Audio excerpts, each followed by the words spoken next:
Đây là bún bò với da hội, có một chút trước tiên có nước chả, mấy miếng thịt bò, xong rồi có một cái giò khoanh, còn cái này giống như là chạo tôm hay là cái gì đó thì thôi cũng chảy nước miếng rồi đó.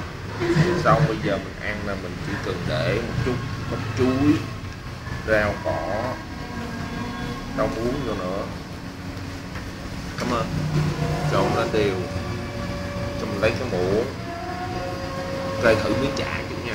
Thôi má ơi, Còn miếng chả không thì nổi. rất là đậm đà, ngon. Thử miếng thịt bò, miếng bún với lại rau muống nha.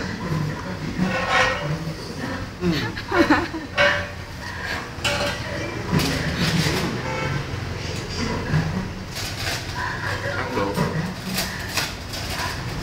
tại vì ăn sớm quá bởi vậy nước nó chưa được lắm, chưa có đậm đà lắm, nhưng mà những cái vị bên kia thì rất ngon. Cái này là gì vậy chị? Chả cua. Chả cua chị. Cua làm chả. Cua làm chả, được gọi là chả cua. Rất là lạ và ngon.